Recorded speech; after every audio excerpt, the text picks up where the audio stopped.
Começa agora o programa 20 Minutos com Breno Altman.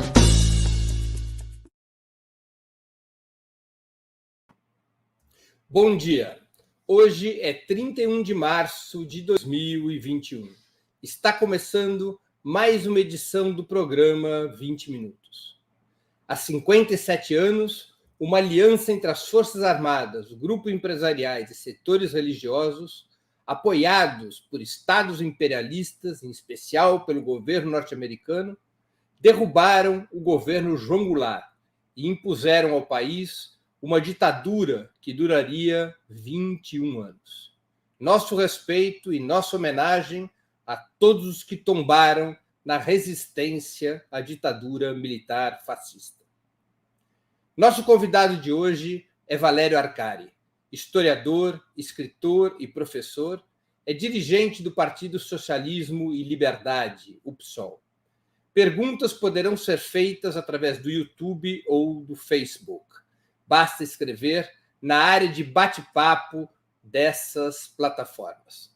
Desde já, agradeço aos que participarem, especialmente aos que o fizerem contribuindo com o Superchat ou se tornando membros pagantes do canal de Ópera Mundi no YouTube.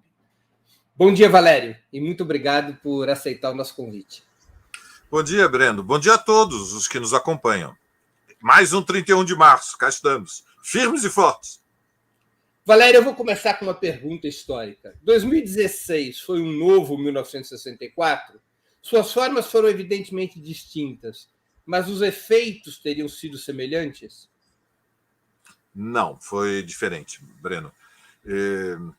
O contexto de 64 é o período aberto na América Latina após o triunfo da Revolução Cubana. Portanto, as novas gerações precisam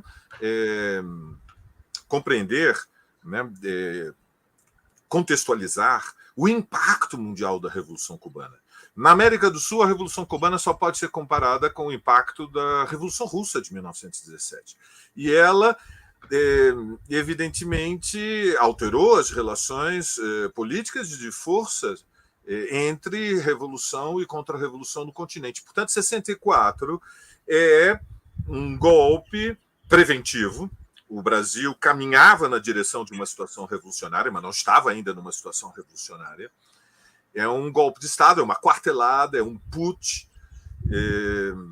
construído com o apoio do núcleo duro da classe dominante, com o apoio de massas da pequena burguesia urbana, muito privilegiadas naquele contexto, né, que era o Brasil de 64, uma sociedade em transição ainda do mundo da ruralidade. O Brasil era fundamentalmente uma fazenda até 1930, tinha iniciado uma transição de urbanização, de industrialização, de constituição de um mercado interno, de formação de uma camada média com escolaridade mais elevada. Então, nós temos ali uma ruptura que utiliza métodos de guerra civil e impõe uma derrota histórica. Veja, para a tradição marxista revolucionária, aquela que se constrói inspirada pelo triunfo da Revolução de Outubro, as derrotas históricas são as mais terríveis de todas as derrotas.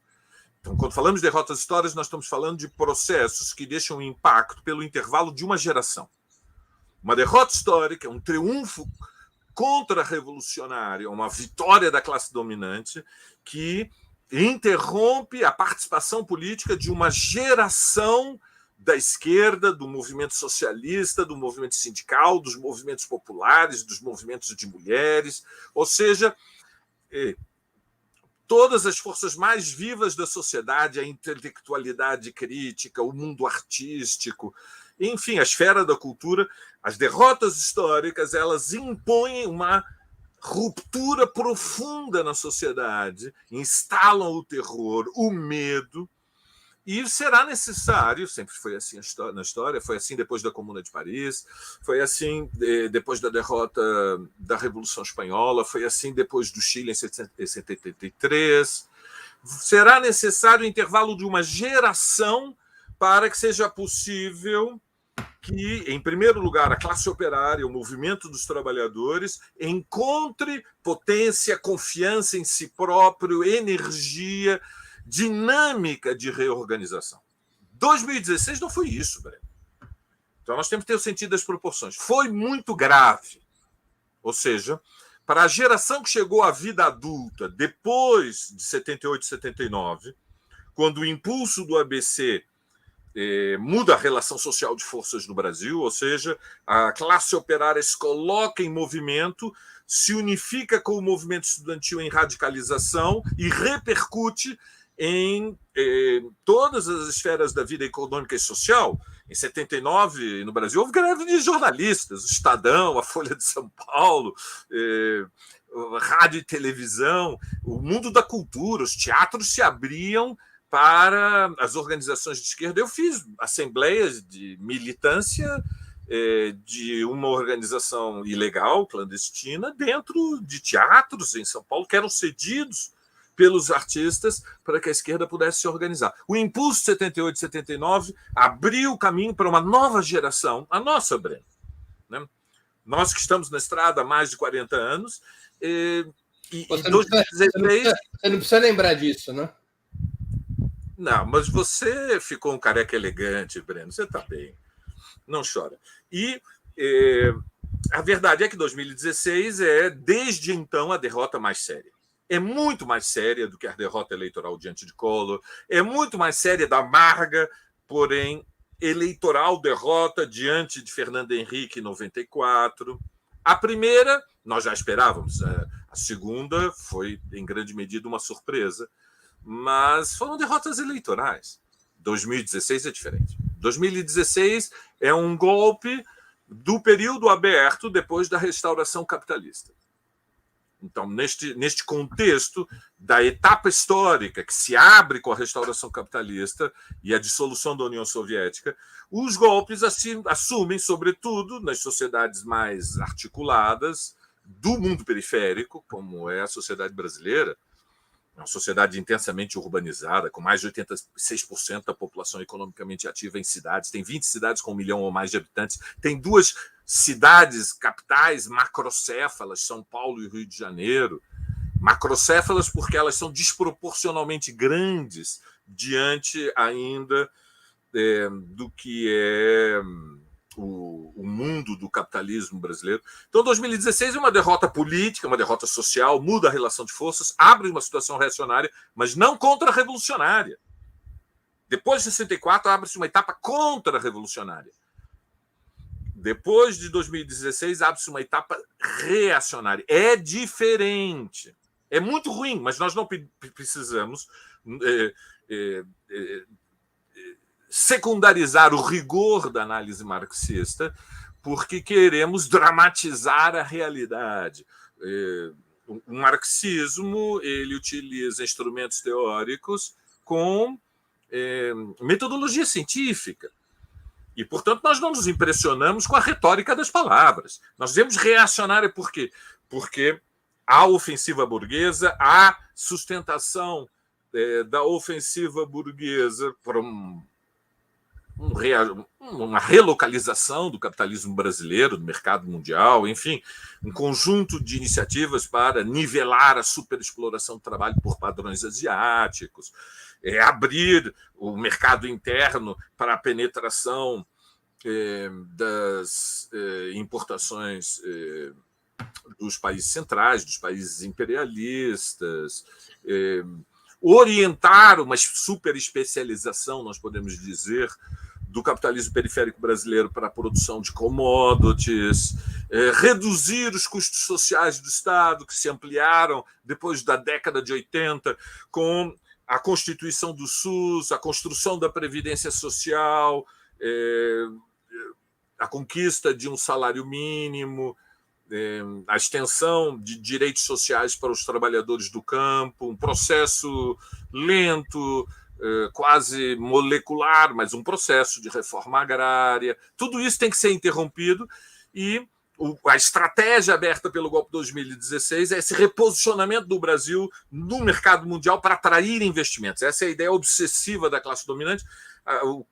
o projeto de que só o crescimento garante coesão social e o crescimento não pode ser impulsionado pelo Estado, e a própria burguesia brasileira, a sua acumulação de capitais lhes parece insuficiente para impor essa dinâmica. Mas é uma derrota política e social, não é uma derrota histórica. A geração que se colocou em movimento a partir de 78 e 79, que depois foi renovada pela geração que se colocou em movimento contra o governo Sarney. Depois teve um novo impulso por aqueles que chegaram à vida adulta no início dos anos 90 e foram às ruas contra Collor. E que foram depois ainda renovados, reforçados pelo movimento que culminou com a eleição de Lula em 2002. E finalmente incorporou-se a geração que saiu às ruas nas jornadas de junho de 2013. No fundamental, estas forças políticas sociais estão intactas. Evidentemente, aqueles que vêm de 78 e 79 já são sexagenários, estão cansados. Aqueles que lutaram contra Sarney já não são jovens, são homens, são mulheres de meia idade e estão desgastados. É natural, há um processo imposto pelo que nós podemos chamar, talvez, o império da vida. Mas não há comparação com 1964, Breno. Especialmente as organizações não foram destruídas, né? Ao contrário de 64. Claro, além disso, como expressão superestrutural, né? Falava mais da estrutura da sociedade, das classes, dos setores avançados. Quando pensamos a superestrutura, estão as organizações. Nós estamos falando de ainda alguma coisa em torno de 1.000 sindicatos que têm alguma expressão real e que são, vamos dizer as coisas, organizações sociais ainda mais poderosas que há no Brasil, porque tem autofinanciamento, mas nós estamos falando de movimentos de mulheres, centrais sindicais, as Frentes Povo Sem Medo, a Frente Brasil Popular, mas falamos o movimento de mulheres, o movimento negro, o movimento LGBT, o movimento ambiental, o movimento de direitos urbanos, e falamos da esquerda. Existe o PT, existe o PSOL, existe o PCdoB, e existem pequenas organizações menores da esquerda. E nós tampouco estamos numa ditadura aberta. Não, no Brasil não. Não houve subversão do regime. Veja, sobre 2016, há duas posições extremas que me parecem ambas simetricamente equivocadas. Existe a interpretação daqueles que pensam que 2016 é a derrota histórica. Já ocorreu o deslocamento do regime democrático liberal que surgiu no Brasil e portanto, já estamos sobre um governo militar e um regime bonapartista. Dizer que estamos no governo militar seria o mesmo que dizer que se tivessem mais padres no governo, seria um governo religioso. Se tivesse mais engenheiros, seria o governo dos engenheiros. Se tivesse mais professores, seria o governo dos professores. Não é verdade que o Brasil é um governo militar, é um governo de extrema-direita. E tem 4 alas. E tem, pela primeira vez, nas últimas 3, 4 semanas, luta pública entre as 4 alas. O Bolsonaro conseguiu se preservar da luta pública das frações dentro do governo. Agora ela se abriu. Você tem a ala militar, você tem a ala do Centrão, você tem a ala do Paulo Guedes, os ultraliberais, e tem propriamente o núcleo dirigente do governo, que é a ala neofascista, que é a ala do clã bolsonarista. Não é só o clã, não é só a família, vamos dizer, é um movimento político. Nós ainda nos mantemos dentro do regime democrático liberal, a teu juízo. Estamos num governo de extrema-direita, num regime democrático liberal presidencialista com deformações bonapartistas. O regime não fica intacto depois de uma dinâmica reacionária, como foi aberta pelo impeachment, o golpe institucional contra a Dilma, a posse do Temer, que era, digamos, o mordomo do palácio do Nosferatu, e depois a eleição de Bolsonaro, e temos um governo de extrema-direita há 2 anos. O regime sofreu. Há deformações bonapartistas. Há fenômenos, digamos, que são aberrações políticas. Há aberrações políticas que sucedem praticamente todos os dias. Eu vou lembrar a última, porque é muito sensível para aqueles que lutam pela causa democrática, e hoje é o dia 31 de março. Houve uma onda de criminalização pela Lei de Segurança Nacional de personalidades que se destacam como... Já atingem mais de 100 pessoas. Já atingem mais de 100 pessoas. Então, isto é uma deformação bonapartista. Não é própria de um regime democrático presidencial. Deformação não significa que o regime foi subvertido, que temos um outro regime. Já se instalou um regime bonapartista, autoritário? Não, ainda não.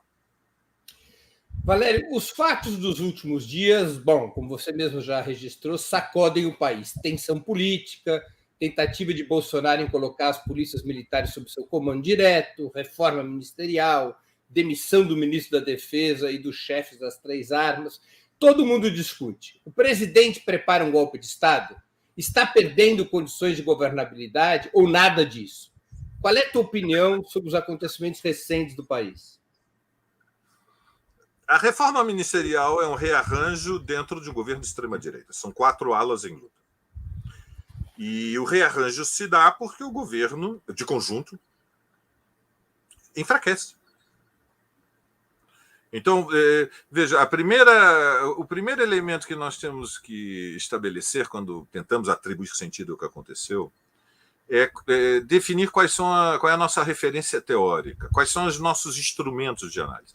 Para uma análise marxista, fundamentalmente nós analisamos a relação política de forças, que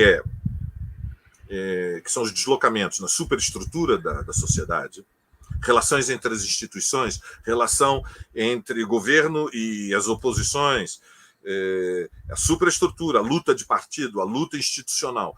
E enquadramos estas flutuações, oscilações da relação política de forças num contexto mais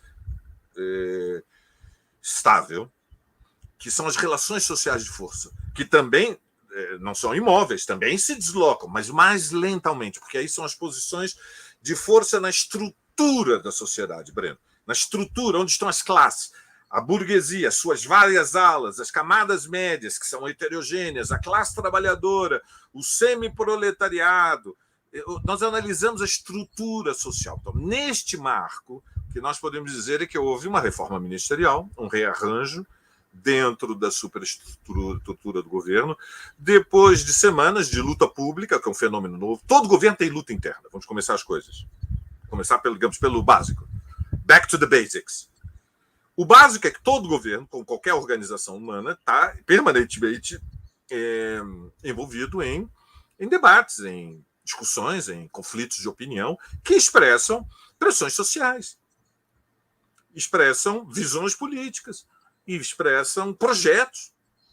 E, inclusive, quando falamos da superestrutura, falamos também dos projetos pessoais, porque existe o papel dos indivíduos na história.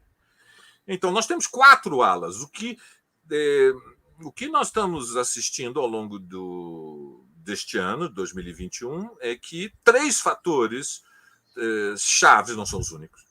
Repito, não são os únicos, mas os 3 fatores chaves são, por um lado, o ápice da pandemia. O Brasil hoje é o epicentro da pandemia. Estamos no ápice da catástrofe humanitária. É um momento, do ponto de vista sanitário, apocalíptico. Ontem o Brasil, que tem apenas 2,3% da população mundial, chegou a 33% das mortes do mundo. Exatamente. É apocalíptico. É desproporcional. É uma catástrofe sanitária. Isso tem um impacto sobre o governo. Porque, evidentemente, que em primeiro lugar, quem é o responsável? Não é uma fatalidade biológica. O vírus é igual. E as cepas estão, digamos, disseminadas, as novas cepas estão sendo disseminadas pelos diferentes países e diferentes continentes. O segundo fato fundamental é que a segunda turma do Supremo, na semana passada, numa votação em grande medida surpreendente, porque foi de virada, foi com emoção, votou a suspeição do Sérgio Moro, a liderança máxima da ala lavajatista que tinha rompido com o governo no ano passado. Isso teve um impacto imenso, porque, veja, ele vem na sequência, 2 semanas depois, que, numa decisão monocrática, o Edson Fachin resolveu transferir o foro dos processos contra o Lula de Curitiba para Brasília. e anulando as sentenças do Lula. Anulando as sentenças, ou seja, Lula recupera os direitos políticos e imediatamente surge um vendaval de pesquisas que indicam que, mantidas as atuais condições de temperatura e pressão, o Lula está no segundo turno de 2022. Isso, evidentemente, não é garantido, porque no Brasil as condições atuais de temperatura e pressão não serão as mesmas daqui a 3 meses, quanto mais daqui a 1 ano. Ninguém morre de tédio nesse país. De tédio nós não nos aborrecemos. Mas, evidentemente, é um deslocamento das placas tectônicas da vida econômica e social, ou seja, amplas massas que não participam da vida econômica e social e política todos os dias. Chegou a elas a notícia, olha, o Lula recuperou os direitos políticos, ele pode voltar a ser candidato. Então, nós sabemos como isso impacta a consciência de dezenas de milhões. O trabalhador no chão da fábrica está dizendo, o Lula é foda. Derrubaram a Dilma. Não sei quantos, 10 processos contra ele, ele é condenado, ele é preso, ele sai da prisão e agora ele vai voltar para a presidência. O Lula é foda. Que é uma forma da própria classe trabalhadora expressar orgulho em si mesma, mostrando das nossas fileiras surgem homens e mulheres que são capazes de lutar pelo poder, são capazes de abrir um caminho. Isto tem um impacto subjetivo imenso. Que é preciso ter um coração de pedra para não entender o impacto na consciência. E o impacto na consciência, para marxistas, é a antecipação de transformações na ação. Para que haja ação, é preciso que a consciência se altere. Terceiro fato fundamental é que a classe dominante, a burguesia brasileira, lançou um manifesto programático contra o governo. Não é um manifesto para derrubar o governo. Há muitas formas de fazer oposição. E é uma oposição de pressão, mas é um manifesto forte, porque nós podemos chamar a coluna vertebral do PIB, ou seja, apesar de todos os indicadores, pelas diferentes pesquisas, revelarem que na massa da burguesia, quando nós pensamos os empresários, quando nós estamos falando aí de 3 milhões de pequenos, médios e grandes proprietários, na massa da burguesia, o bolsonarismo ainda é a corrente mais influente. Mas no núcleo duro do grande capital, e especialmente na sua fração paulista, isto não é secundário. O Manifesto dos 500 sinaliza distanciamento crítico do governo Bolsonaro, em alguma medida um ultimátum ao Centrão, que evidentemente sentiu a pressão e se colocou em movimento. Então nós temos uma luta interna dentro do governo que expressa as diferentes pressões sociais. A nação está apavorada diante da tragédia da pandemia. A classe trabalhadora, os setores organizados da classe trabalhadora, na sua ampla maioria, sentem a moral reforçada, há mais confiança, há mais segurança, há mais esperança. E a esperança é uma ideia tão poderosa, Breno. A esperança é uma ideia muito poderosa. Depois que o Lula recupera os direitos políticos, e finalmente nós temos a divisão na classe dominante, que para qualquer socialista é um elemento chave de análise. É nessa dinâmica de enfraquecimento que há uma luta interna, com propostas para o governo mudar. O governo tem que reagir diante disso. Porque o Bolsonaro, evidentemente, tem como estratégia a sua reeleição. Ele sabe que o projeto estratégico depende da reeleição. Não tiveram tempo, Breno.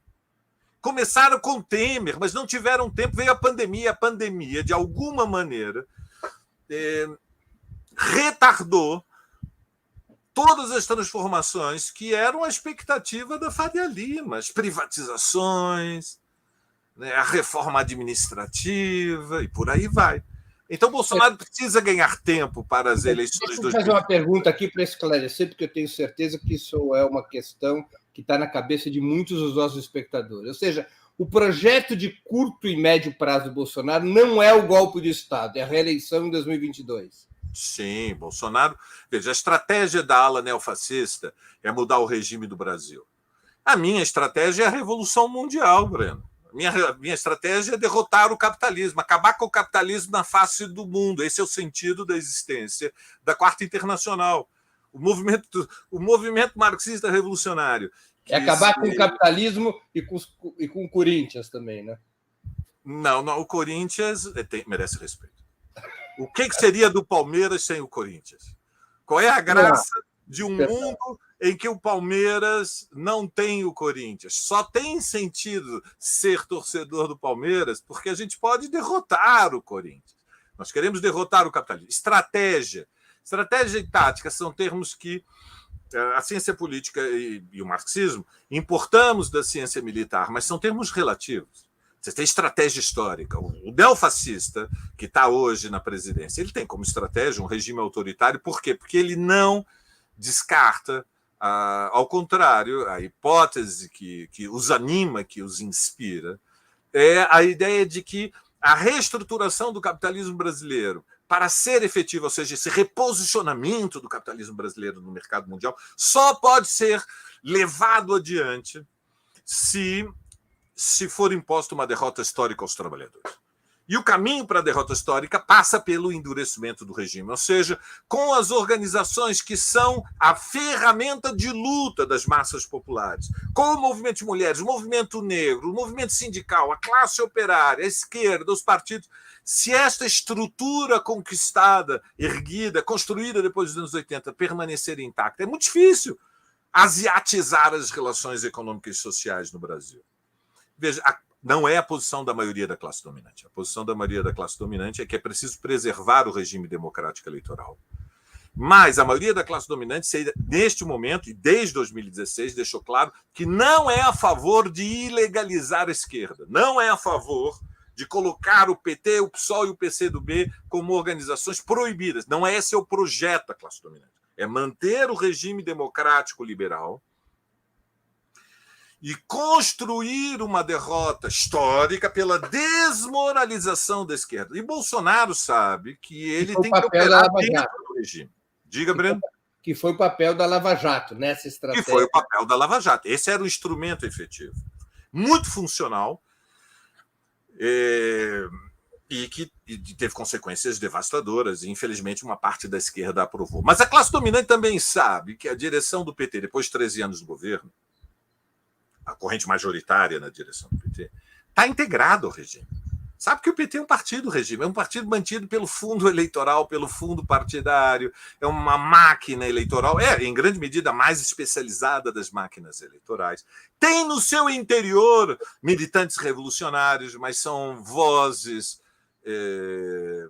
testemunhais, que em algum momento ganham mais audiência, mas que no fundamental, mesmo nas circunstâncias do que foi a prisão do Lula, o aparelho manteve o controle do PT e, portanto, sabe que pode negociar com o PT. Quando o Lula sai da cadeia e diz eu não tenho ódio, ele está sinalizando, olha, nós vamos disputar o governo, mas nós somos um partido do regime, nós somos um partido da democracia. Não haverá vingança. Não guardo rancor. Então, nós temos um jogo político dentro do qual o Bolsonaro tem que se mover consciente de qual é a relação política de forças. Ele pode disputar a reeleição? Pode. Ele é um candidato forte para a reeleição? Pode ser. Ele vai ter que lutar para conseguir um lugar no segundo turno. Porque, como nós sabemos, um ano no Brasil é muito tempo e ele vai ter que carregar a responsabilidade por centenas de milhares de mortes, pelo desemprego num patamar mais elevado da história e por um fastio, uma fadiga, uma irritação. Eu diria até, Breno, há um ódio que se acumula com o Bolsonaro, porque ele é mesmo para o que é o Brasil de 2021, as camadas médias com os seus privilégios, o racismo estrutural, maníaco, paranoico, com todo o reacionarismo arcaico que nos cerca. O Bolsonaro ele é anacrônico, mesmo para o que é o Brasil, que é uma sociedade muito complexa, muito complicada, muito difícil e muito peculiar, muito diferente do mundo andino, completamente diferente do Cone Sul. Então, é nesse contexto que o Bolsonaro vai ter que se reposicionar. Mas, de toda maneira, a lógica não vai ser tão fácil para ele. Nossa, deixa eu ver se eu compreendi. Quer dizer, de toda maneira, o Bolsonaro, para conquistar seu objetivo, que é a mudança do regime político, é fundamental, nas contas dele, vencer 2022. Esse é o centro. Esse é o centro. Nesse sentido, Valério, como é que a gente pode compreender esse aparente duplo movimento do Bolsonaro, duplo e simultâneo? De um lado, ele buscou um reacerto, um rearranjo com as chamadas forças do Centrão. Do outro lado, ele abriu um contencioso com setores militares. Como é que a gente pode compreender esse duplo movimento? Eles têm a mesma lógica?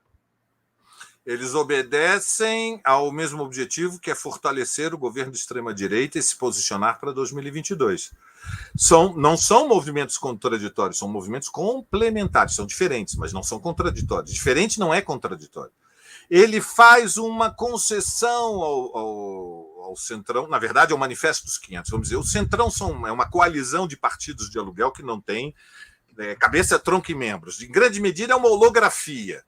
O Centrão é para usar uma metáfora um pouco injusta, é uma jabuticaba brasileira. Não é injusta porque a jabuticaba é latino-americana e nós roubamos dos nossos irmãos a jabuticaba. Mas a imagem é bonita, e então eu vou usá-la. O Centrão é uma coalizão de partidos de aluguel que não tem trajetória, não tem programa histórico, no sentido mais forte da ideia do programa.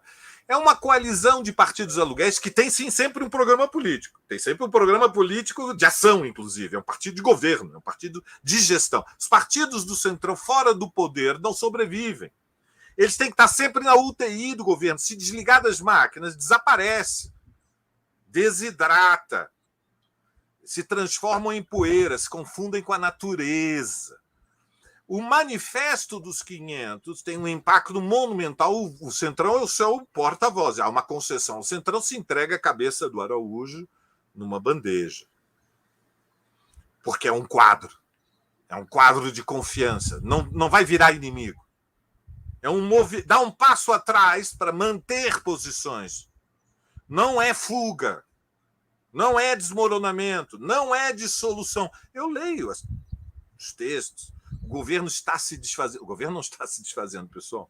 Vamos só entender as condições. Os mais entusiasmados que escreveram o governo acabou.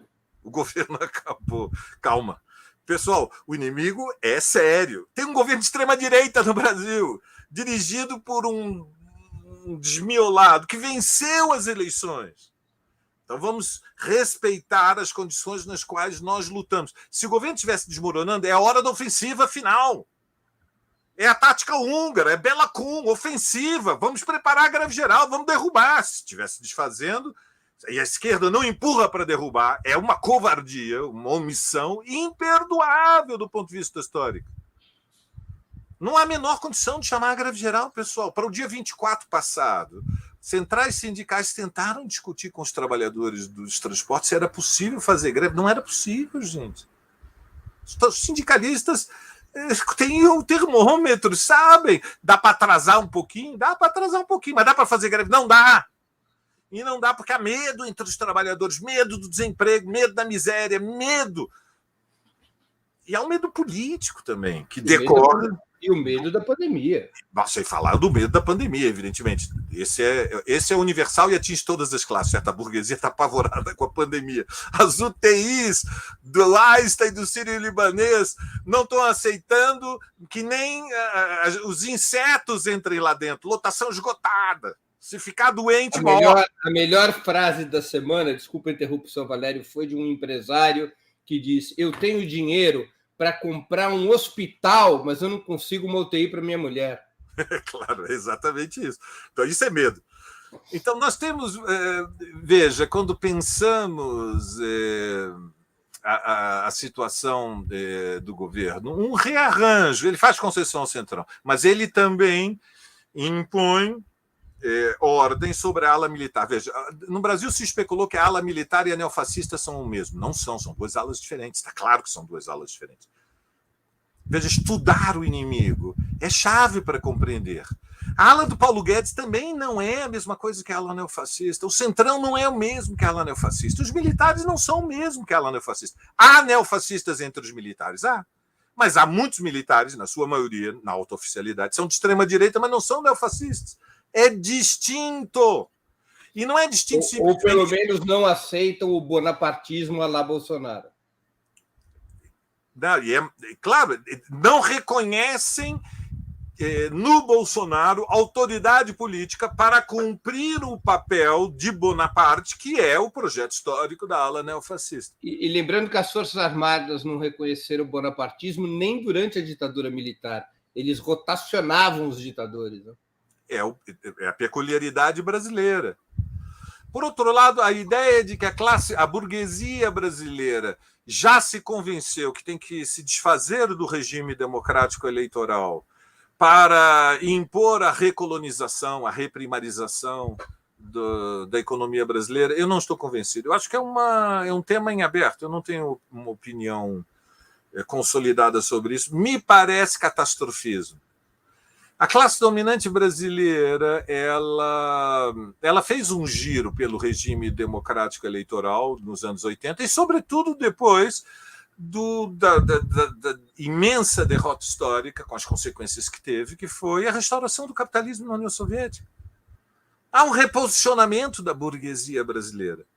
E esse reposicionamento, em relação ao seu Estado e à forma que deve ter a arquitetura das instituições do seu regime, é a defesa do regime. Eles aceitam a ideia, e é muito funcional, instrumentar um governo de extrema-direita, desde que seja nos limites do regime.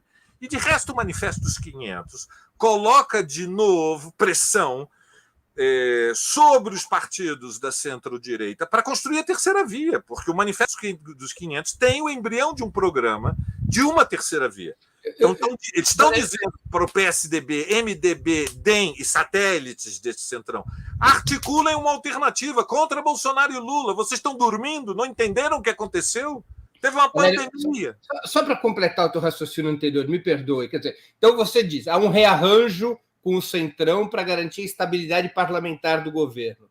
E o movimento em relação às Forças Armadas? Ao que ele corresponde? Disciplina política. Quer disciplina política, quer que a ala militar respeite as decisões do governo. Veja, ele aceita que haja diferenças dentro do governo, mas depois de que se decidir uma linha, com o consenso de todas as alas, todos têm que obedecer. Se o consenso contraria o Centrão, o Centrão tem que obedecer. Se o consenso contraria o Paulo Guedes tem que obedecer. Mas também, se o consenso contraria os militares também têm que obedecer. E havia uma anomalia neste, nós podemos chamar, no regime interno de operação do governo da extrema-direita. Todas as alas aceitavam a construção de um consenso cujo árbitro era o Bolsonaro, evidentemente.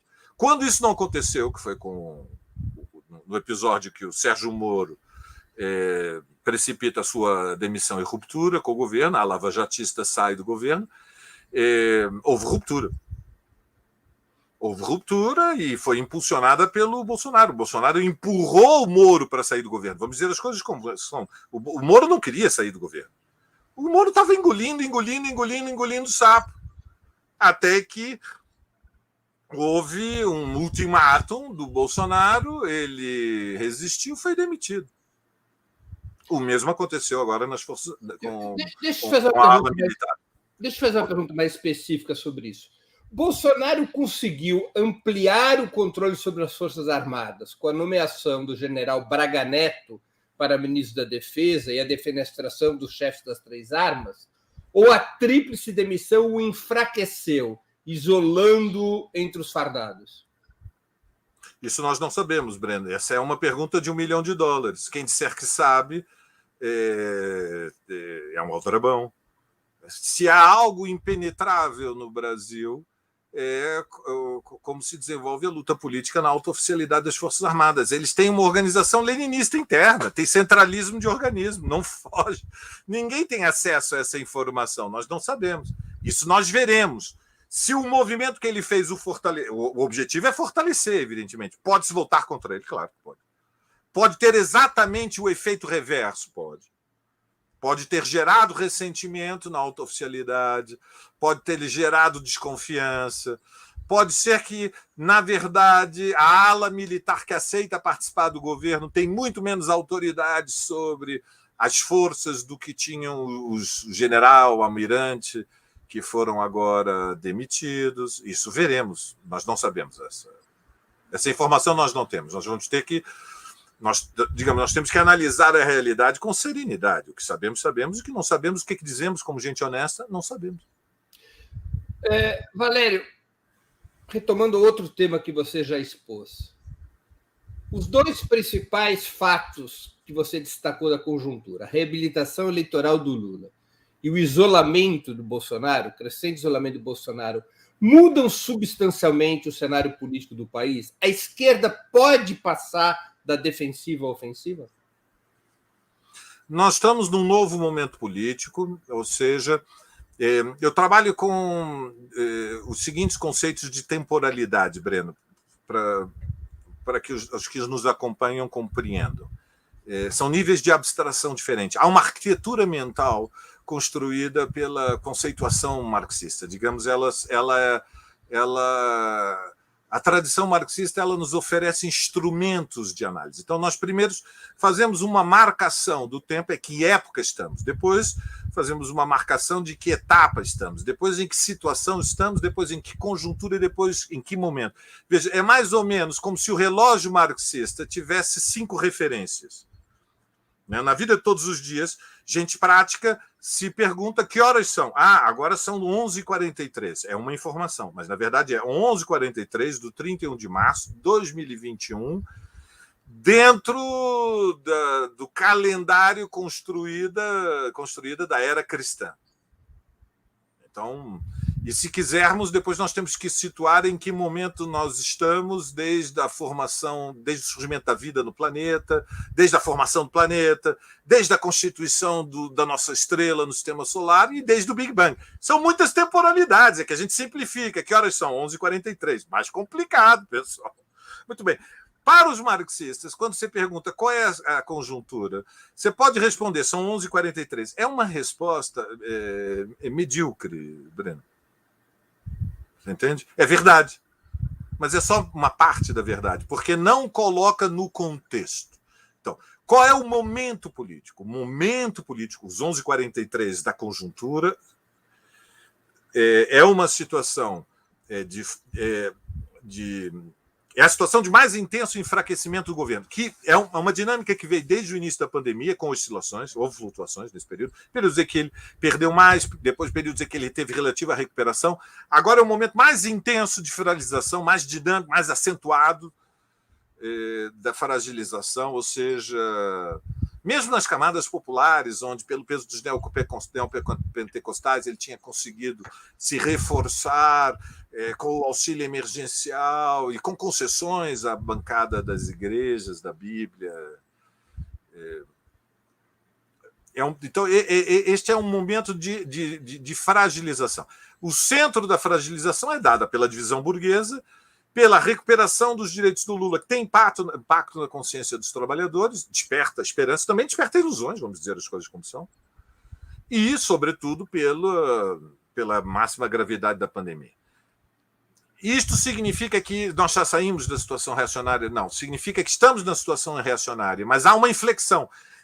Inflexão significa que a seta é de situação reacionária, mas nós estamos indo para a porta de saída. Estamos saindo a dinâmica de saída da situação reacionária. Não é de aprofundamento. Porque não basta dizer que você está numa situação reacionária. A fórmula clássica, a classe dominante está fundamentalmente unida, está na ofensiva, as camadas médias estão fundamentalmente sustentando o projeto da classe dominante, prevalece entre os trabalhadores insegurança, desconfiança, perplexidade, confusão, divisão. Esta é a fórmula clássica de situação reacionária. Corresponde ao momento? Não, o momento indica transição. Estamos com uma inflexão. Para onde? Para uma situação contra-revolucionária, para uma situação de aniquilamento das organizações de trabalhadores? Não, o contrário. Uma situação de transição em que a inquietação no andar de cima é maior. Alguma ala burguesa quer derrubar Bolsonaro? Nenhuma. Mas há inquietação. Há pressões. Saiu um manifesto. Fazem exigências. Então, há uma inflexão. E nas camadas médias? Nos setores de maior escolaridade, o governo perde confiança, perde autoridade e é vertiginosa. Entre os trabalhadores, há sinais moleculares, mas há indicadores, porque nós recebemos os informes, como está no chão de fábrica, como está no bairro, como está nas reuniões dos coletivos de mulheres. A gente recolhe as informações e ouve, presta atenção. O clima melhorou. Então, é nesse contexto que nós temos que pensar a tática, porque nós analisamos a realidade para agir. Então, há dois perigos na tática, sempre. Assim como na análise, há o perigo de exagerar o significado da derrota, né? O perigo de dramatizar o impacto de todas as derrotas acumuladas desde 2016. Há o perigo oposto, o perigo de subestimar. Tem gente que acha que o impulso das jornadas de junho de 2013 está intacto. É uma visão hegeliana de que a toupeira submergiu embaixo da terra, mas a cabeça da toupeira vai aparecer logo ali, na próxima esquina da luta de classes, e, no fundamental, as relações políticas e sociais acumuladas na década anterior não foram alteradas. Na política também, Breno. Então, tem uma parte da esquerda que está furiosa porque não se chamam mobilizações de massas nas ruas. É um setor mais avançado, mais combativo, que está mais ansioso, está muito nervoso. Você sabe que durante a pandemia, os corações mais sensíveis, que são aqueles que pendem à esquerda, também ficam mais nervosos, ansiosos, há mais perturbação. Então, há uma tensão para voltarmos às ruas, convocar ações de massas, afinal os trabalhadores e o povo nunca puderam sair das ruas porque precisam ir trabalhar, preparar a greve geral, é a hora de derrubar o governo, por que a esquerda não chama as concentrações, por que não somos milhões nas ruas, o mal-estar está crescendo. É uma esquerda que, sobre o impulso do seu desejo, isso é algo que nós nunca podemos subestimar, é a potência do desejo. O desejo é uma força imensa e contamina a mente. Ainda bem. É bom que o desejo exista. Mas o desejo não pode nos guiar. O que tem que nos guiar é uma combinação de razão e emoção. Por outro lado, tem aqueles que acham que nós temos que esperar 2022, que a eleição está ganha, que o Lula tem que girar para o centro, tem que procurar um burguês de estimação, arranjar uma figura aparentada, semelhante ao lugar que ocupou José de Alencar, e imitando a mesma tática de 2002, o Lula é invencível. Joga parado, bota um burguês de vice, sinaliza com uma carta palossiana de que tem responsabilidade fiscal e a eleição está ganha. Ambas essas perspectivas, o ultra-revolucionarismo da tática húngara, Bela Kun, ofensiva permanente, ou o quietismo da tática do catenaccio, ou como você dizia, da retranca inviolável, bota 4 na defesa, bota não um líbero, bota um líbero, depois bota 2 marcadores à frente do líbero, retranca e espera que o tempo leve as águas do rio na direção do mar e o Lula está reeleito. Essas duas localizações táticas, a ofensiva permanente e o quietismo, na minha opinião, são equivocadas. E qual seria o caminho, então, Valério, na tua opinião? Eu creio que os últimos 100 anos ensinaram para a esquerda mundial que a tática mais eficiente, mais eficaz, aquela que passou a prova no laboratório da história, porque a história é um labirinto, você sabe, Breno, mas é um laboratório. E o laboratório significa que algumas ideias passaram a prova, foram testadas e foram aprovadas, outras não foram. E nós temos que ser rigorosos disso, como os cientistas são. Trabalhas com várias hipóteses e se testa e se eliminam aquelas que não são confirmadas, com tranquilidade, sem paixão, com método. A tática que passou a prova do laboratório da história é a frente única da esquerda. É a frente única da esquerda que permite combater o perigo neofascista e abrir o caminho para um governo de esquerda. A nossa estratégia não pode ser outra que um governo de esquerda. Abrir o caminho para derrotar o bolsonarismo e construir a frente única. O que é a frente única de esquerda? É a frente única dos partidos, evidentemente, porque são, na superestrutura, o que nós temos organizado, mas é, sobretudo, uma frente única que se apoia, e aqui o sobretudo é sublinhado em caixa alta, bem sublinhado, bonito, com 3 cores, sublinhado, caixa alta, mas é, sobretudo, a união das frentes, da Brasil Popular e da Povo Sem Medo, do movimento da classe operária com o movimento sindical, com o movimento popular por moradia, com o movimento de mulheres, com o movimento da juventude negra, com o movimento LGBT, com os ambientalistas, com os direitos humanos, porque a nova geração, e são sempre os jovens que vão estar na primeira linha, Breno, são jovens, é a garotada, é a moçada que tem menos de 45 anos, ou menos até de 35 anos, são os que têm a potência, a energia, a confiança, a coragem, a esperança de estar na primeira linha. E esta frente única apresenta um programa que é, evidentemente, o fora Bolsonaro, é a defesa das liberdades democráticas. Mas não é só isso, porque as massas não vão sair às ruas para derrotar Bolsonaro. E Bolsonaro tem que ser derrotado nas ruas. O neofascismo não se derrota só em eleições. A direita se derrota em eleições, ela desmoraliza, ela dissolve, ela se fragmenta. Os neofascistas não vão desaparecer do Brasil como uma força de primeira grandeza e perigo político, se não forem derrotados nas ruas. Só a Frente Única de Esquerda pode fazê-lo. Mas é preciso um programa para levar as massas às ruas. E para isso é preciso dizer para as mulheres que elas vão ter o direito da legalização do aborto. É preciso dizer para os ambientalistas que vai ter criminalização de queimada da Amazônia e fazendeiro que botar fogo na mata vai perder a fazenda e vai ser expropriado, como a lei que garante expropriação de fazenda que usa trabalho escravo. Senão os ambientalistas não saem, não se motivam, não encanta, não ganha confiança. Tem que dizer para todos os trabalhadores que a lei do teto dos gastos vai ser revogada. Esse 10º primeiro mandamento oculto de Moisés, que o Estado não pode gastar mais do que arrecada, é um falso ídolo. Moisés nunca trouxe esse mandamento.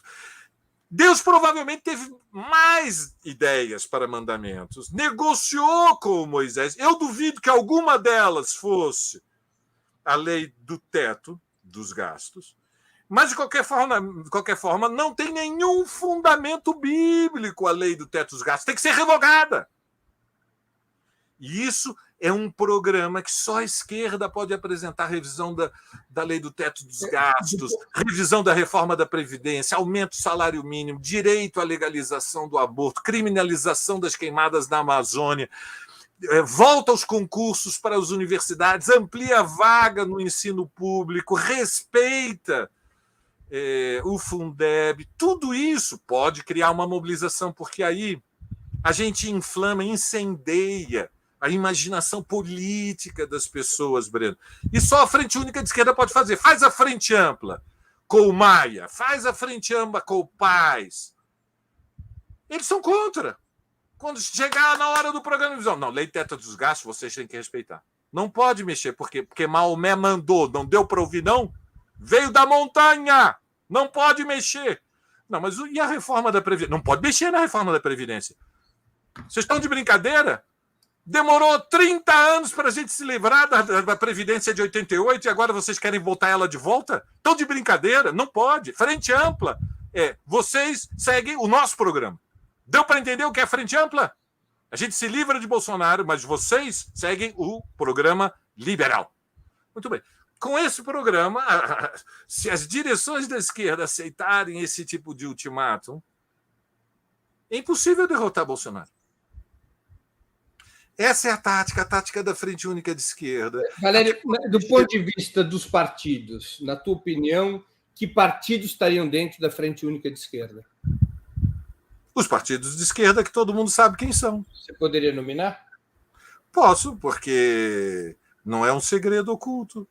São o PT, o PSOL, o PCdoB e os pequenos partidos como o PCB, como o PSTU, que têm implantação nas organizações dos trabalhadores. O PSB é um partido que se transformou, a rigor, numa legenda de aluguel sob o controle de uma família de Pernambuco, Breno. E o PDT, há muito tempo, se transformou numa legenda de aluguel, que agora o Lupe entregou para o Ciro Gomes. Mas tem bolsonarista no PDT, tem bolsonarista no PSB. Como é que isso é um partido de esquerda? Bolsonarista, não disse que tinha gente de direita. Tem bolsonarista, é muito grave, você entende? E não é uma infecção. É tolerado, é uma ala. Então, esses partidos são partidos de aluguel, são partidos... E essa Frente Única deveria apresentar, na sua opinião, uma alternativa eleitoral comum para a sucessão pós-Bolsonaro? Claro. Nós temos que derrotar o Bolsonaro nas ruas antes de 2022. 2022 é preparado em 2021. Vamos conseguir? Não sabemos. Muito mais agora, no ápice da pandemia. Mas por que está escrito que Bolsonaro não pode ser derrubado antes de 2022? Ninguém sabe. Depende das circunstâncias da luta de classes até lá, depende da evolução da pandemia, depende do ritmo da vacinação, depende, enfim, da segurança sanitária. A minha opinião, Breno, a minha opinião é o seguinte: quando houver segurança sanitária, a gente chama uma passeata para a Cinelândia, uma passeata na Avenida Paulista, e nós vamos ter dezenas e dezenas, se não centenas de milhares. A primeira, porque depois vira avalanche, porque depois contagia. Mas eu posso estar equivocado, então eu trabalho com várias hipóteses. De qualquer maneira, a esquerda deveria procurar ter uma candidatura unificada em 2022, deveria. Isto é simples? Não. Por quê? Porque há muita vaidade. Não, não é porque há vaidade. A ideia de que... Bom, o mundo tem vaidade, evidentemente. Ou, se quisermos, tem narcisismo. Se quisermos, tem autoestima. Depende do bom humor de cada um de nós. E, naturalmente, as pessoas têm ambições. Mas não são as ambições pessoais a única variável. E não são a mais importante sequer. Vou repetir. Não é sequer a mais importante. É variável. A vaidade dos indivíduos. O que é decisivo é a escolha do caminho. A escolha do caminho é qual é a tática. Então, veja, o PSOL eu creio que no PSOL vai se construir... O PSOL tem um congresso este ano. Uhum. Vai haver uma luta pela maioria. Eu creio que a atual maioria dentro do PSOL, que é um bloco político que une várias correntes, a Primavera, a corrente Revolução Solidária que o Boulos expressa e que se consolidou dentro do partido, o campo chamado Semente, que une a minha corrente, a resistência, com a insurgência, com o Subverta, com outras correntes também importantes. Esse campo da maioria ele tende a ser reforçado. E ele vai lutar por uma frente única de esquerda. Mas lutar significa que ele vai defender um programa. Ou seja, o PSOL não dá apoio acrítico e incondicional a Lula, porque o Lula é o maior líder popular do Brasil. O Lula é o maior líder popular do Brasil. O PSOL não será um obstáculo para que o Lula chegue ao segundo turno. O PSOL quer ser um ponto de apoio, mas para ter o apoio engajado do PSOL, tem que haver uma negociação, e o problema não é só qual é a compensação. Então, quem é o candidato a governador do Rio e em São Paulo? Isso também entra na discussão, evidentemente. Mas tem que discutir lei de teto dos gastos, tem que discutir agora, deixa eu entender uma coisa. Social. E havendo um acordo programático, na tua opinião, a candidatura Lula poderia unir as forças de esquerda? Tem certeza. Havendo acordo programático, Lula unifica e representa a esquerda em 2022. Desde o primeiro turno? Desde o primeiro turno. Sem nenhuma dúvida, a mão não vai tremer. É Bolsonaro. É contra Bolsonaro. Derrotar Bolsonaro é a missão da nossa geração. Não tem nenhuma dúvida. Mas tem que haver negociação. Valério, Tem uma que última. discutir legalização do aborto, tem que discutir queimada da Amazônia, tem que discutir salário mínimo, tem que discutir Fundeb, tem que discutir. Veja, o PSOL tem que chegar no movimento negro e dizer: aqui está. O PSOL tem que chegar no movimento de mulheres e dizer: aqui está. No movimento ambientalista, no movimento indígena, tem que chegar aqui e dizer: aqui está. Porque a Sônia Guajajara vai botar a mão na minha cara, Breno, e vai perguntar: vocês não entregam as terras indígenas. Nós queremos mais terras. O governo do PT tem compromisso com as terras indígenas, tem compromisso com as reservas, tem compromisso com a saúde indígena. O movimento de mulheres vai chegar na cara do diretor do PT. Você leu o programa de reconstrução democrática e transformação que o PT formulou? Ele atinge essas expectativas suas? Não, ele está aquém. Não é o bastante. Vai ter que ser melhor que aquilo. Não é o bastante.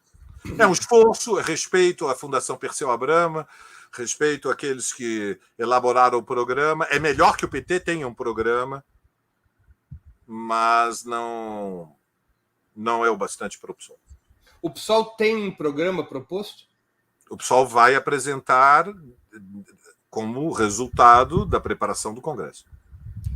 Mas mesmo antes do Congresso do PSOL, você acha que deve ser estabelecida uma mesa comum para já começar a discutir programa? Sim, imediatamente. Bem. Valério, uma última pergunta, que a gente já está chegando no tempo final da nossa entrevista. Há 30 anos atrás desaparecia a União Soviética e o movimento socialista passava talvez aquela que foi sua pior defensiva. A pandemia pode inverter esse jogo? O capitalismo pode passar a defensiva e os socialistas recuperarem terreno? Mas você é um otimista incurável. Hoje é 31 de março e a pandemia vai salvar a luta socialista contra o capitalismo. Nada nos salva do capitalismo. Não sei a minha pergunta. Essa crise do capitalismo, aprofundada pela pandemia, pode ajudar a inverter esse cenário defensivo. Eu entendi, Breno, mas eu gosto de brincar com você. Você é o último stalinista romântico, eu tenho que falar alguma maldade num programa com você. O que nos salva a humanidade, a civilização, tudo que há de mais justo e bonito e inspirador e fraterno e belo no mundo é a luta da classe trabalhadora, dos explorados e dos oprimidos. Nada substitui a luta dos trabalhadores, dos povos, das mulheres, dos negros, enfim, de todos os explorados e oprimidos. A pandemia é uma tragédia sanitária que impacta a consciência de centenas e centenas de milhões. Por quê? Porque a pandemia revela a tragédia que é o capitalismo contemporâneo. Veja, nós estamos sob o domínio de, a rigor, 6 laboratórios que têm o controle das patentes.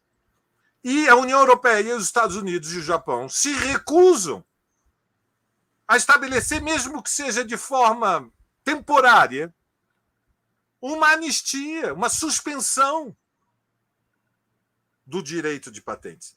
Evidentemente, a capacidade produtiva instalada, não tenhamos nenhuma dúvida, permitiria que em 1 ano toda a humanidade fosse vacinada. Veja, mesmo a capacidade instalada dos laboratórios no Brasil para produzir vacinas é completamente subaproveitada, para dizer as coisas como são. Não é verdade que só Manguinhos e Butantan têm condições de produzir vacinas no Brasil. Isso não corresponde. O problema é a patente, Beno. Então, pegando somente um elemento central da pandemia, as patentes significa que a propriedade privada está acima de tudo, ou seja, o investimento dos capitalistas gerou uma blindagem da ciência contra a humanidade. Porque é isso que são as patentes. As patentes é uma blindagem do capital para proteger os seus lucros contra quem? Contra a humanidade. Porque se fossem suspensos as patentes, a produção de vacinas poderia ser internacionalizada numa velocidade muito maior e, certamente, numa escala imensa, vidas seriam poupadas.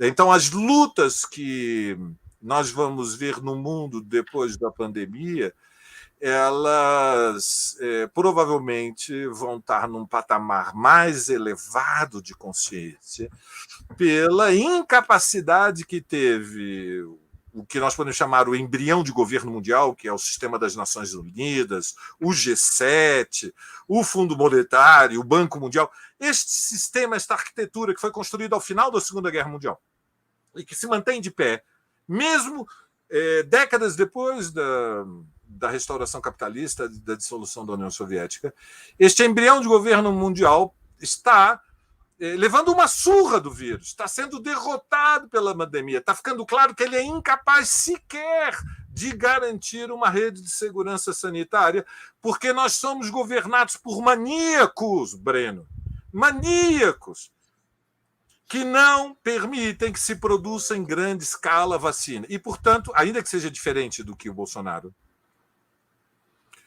Trump, mas também Merkel, mas também Macron e na linha de frente Boris Johnson, para não falar do infeliz que governa o Japão, cujo nome eu não me recordo, são todos responsáveis também por uma parte deste castigo que nós estamos sofrendo com a pandemia.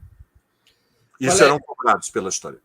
Valério, a gente está aqui encerrando a entrevista, vou te fazer uma pergunta de pandemia. Duas, na verdade. O que você leu ou está lendo e gostaria de sugerir para os nossos espectadores? E também o que você está vendo, que série viu ou está vendo e indicaria para quem está nos assistindo? Olha, eu tenho uma rotina de trotskista de mosteiro. Eu de manhã gosto de ler, à tarde, em geral, eu escrevo e à noite eu faço reuniões. E cozinho todos os dias, Breno. Vou para a cozinha e preparo os meus pratos. Eu li muitos livros desde o início da pandemia. O último que eu terminei agora é uma nova biografia de um scholar, de um estudioso norte-americano, chamado Patenaude, que é uma nova biografia do Trotsky, que é interessante porque tem acesso aos documentos de Harvard, que eram documentos da esposa, né, da companheira do Trotsky, da Natalia Sedov. Mas já comecei também, porque eu leio vários livros ao mesmo tempo. Terminei, né, a semana passada, o Patenaude, do Trotsky, do Patenaude, e comecei um muito interessante chamado Desenvolvimento Desigual Combinado, do Kevin, que eu conheci, inclusive, eu tive em eventos na Conferência do Materialismo Histórico em Londres, depois tive uma conferência com ele nos Estados, em Chicago, no Socialism, perdão, em 2015, e ele escreveu um livro que foi muito premiado, inclusive, cujo título... Ele era professor na Universidade de Glasgow, era um escocês.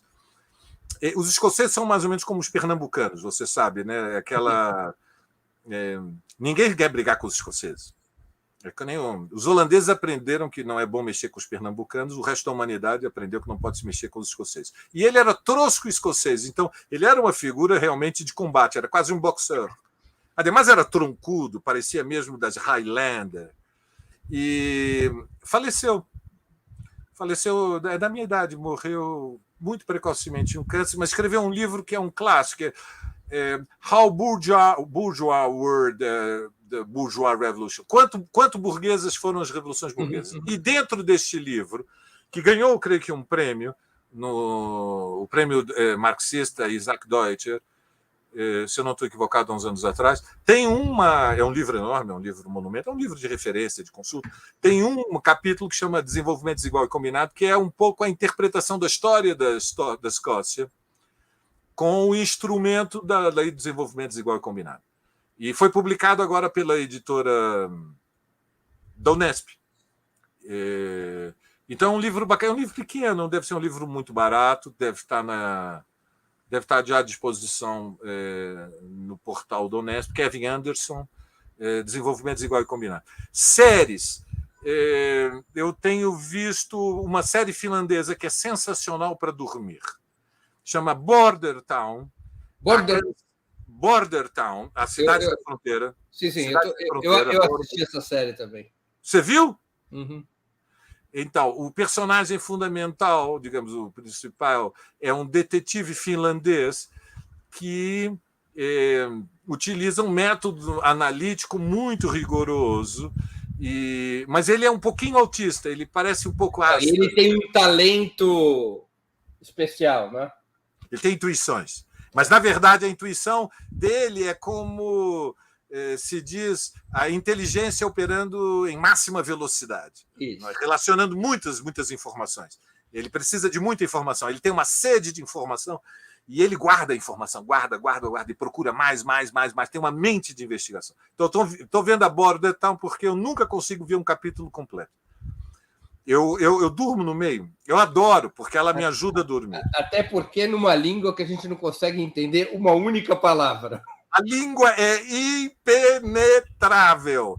E como eu estou habituado a ouvir a língua original, isto vai soar mal, mas é verdade, o finlandês ele é hipnótico, ele me adormece. Para rir, eu estou vendo uma série que a minha filha, a Sofia Ludman, que você conhece, a Sofia me recomendou uma série que se chama Modern Family. Sensacional. É uma comédia de costumes norte-americana que foram feitas 11 temporadas, eu ainda vou na 5ª, porque eu cheguei atrasado. É muito divertido. São episódios curtos, de 20 minutos, e você morre de rir, porque o texto é simplesmente hilário. O texto é brilhante. É uma crítica do que nós podemos chamar os dilemas da vida cotidiana e a família média americana. E a família média norte-americana. Mas, digamos, os personagens são vistos com empatia, são vistos com um olhar generoso. É uma série sem vilão. Uma série sem vilão, exatamente. E, Valério, claro, a vida continua ouvindo uma boa música instrumental para fazer o café da manhã e preparando o almoço na cozinha, Breno. Valério, eu queria te agradecer muito pelo teu tempo, por essa entrevista. Eu tenho certeza que nossos espectadores e nossos espectadores aproveitaram muito esses 75 minutos de conversa contigo. Muito obrigado por suas palavras, por suas análises. Obrigado, Breno. Obrigado a todos vocês. Desculpem qualquer coisa. Mas hoje é 31 de março. Ditadura nunca mais. Grande abraço, meu bom Breno. Encerramos assim mais uma edição do programa 20 Minutos. O nosso convidado de hoje foi o historiador, escritor e professor Valério Arcari, dirigente do Partido Socialismo e Liberdade, o PSOL. Nós voltaremos a nos encontrar no próximo programa 20 Minutos, dia 2 de abril, sexta-feira, às 11 horas da manhã, nos canais de Ópera Mundi, no YouTube, no Facebook e no Twitter. O nosso convidado no dia 2 de abril será o presidente da Central Única dos Trabalhadores, Sérgio Nobre. Até lá e um grande abraço.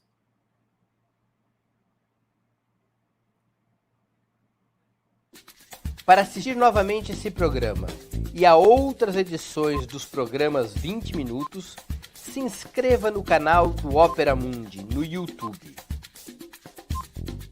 Curta e compartilhe nossos vídeos, deixe seus comentários. O jornalismo de Ópera Mundi é mantido com o seu apoio.